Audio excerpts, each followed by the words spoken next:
Alors, Toyota, encore eux, ils pensent qu'une voiture hybride est presque aussi propre qu'une voiture électrique. Oh là là, j'en peux plus de cette marque, hein. Toyota, pour moi, c'est la même chose que Red Bull en Formule 1, en fait. Je les déteste, vraiment. Allez faire un tour sur Type F1 pour savoir pourquoi, évidemment. Petite pub. Alors, revenons au constructeur japonais. La firme japonaise a toujours été pionnière dans le domaine de l'hybridation, notamment avec sa Prius lancée en 97. Oui, ça fait 25 ans, d'accord. Aujourd'hui, le constructeur propose une large gamme de modèles équipés de cette motorisation, dont les Yaris, tout ça, voilà. En revanche, jusqu'au lancement du BZ4X, la firme ne proposait aucune voiture 100% électrique. Une première tentative d'ailleurs peu fructueuse à cause d'un problème qu'on a déjà traité sur la chaîne. On le sait, Toyota n'a jamais vraiment cru en électrique, qui ne serait pas forcément la seule solution pour réduire les émissions de CO2. Un positionnement maintenu par la marque, qui avait confirmé fin septembre sa volonté de poursuivre sa stratégie mettant en avant l'hybride, sans mettre de côté les autres motorisations pour autant. Le patron de la marque Akio Toyoda affirmait en effet que jouer pour gagner signifie jouer avec toutes les cartes du jeu. Pour lui, il est important de proposer plusieurs alternatives en fonction des besoins.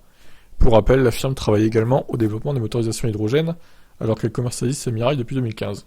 Il y a quelques jours, Sean Hanley, vice-président des ventes et du marketing chez Toyota Motor Australia, s'est exprimé lors du lancement de la nouvelle Corolla.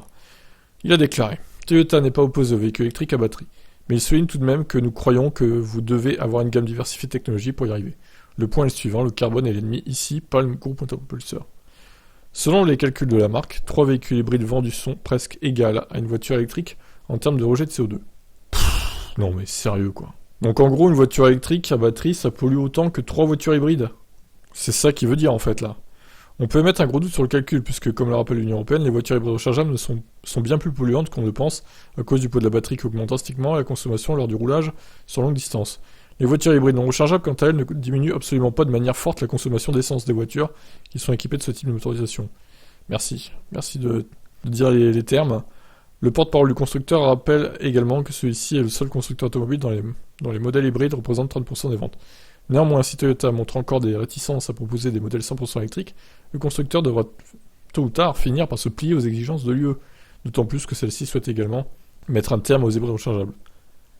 Outre son BZ4X, la firme serait toutefois en train de travailler au développement d'un autre modèle électrique baptisé BZ3. Il serait conçu en partenariat avec BYD et embarquerait une batterie LFP Blade. Très bien. Écoutez, affaire à suivre. Donc Toyota toujours dans la mauvaise foi, toujours pro-hybride, hein. Hybride simple en plus, c'est ça le pire. Hein. Ils sont pas trop hybrides rechargeables, ils sont plutôt hybrides simples. C'est encore pire. Puis il est moche leur BZ4X avec ses couleurs. Pourquoi ils mettent du noir sur les passages de roues vers les phares et tout? C'est moche, c'est laid, enfin, rien ne va. Bon, je vous laisse commenter Toyota. Ciao.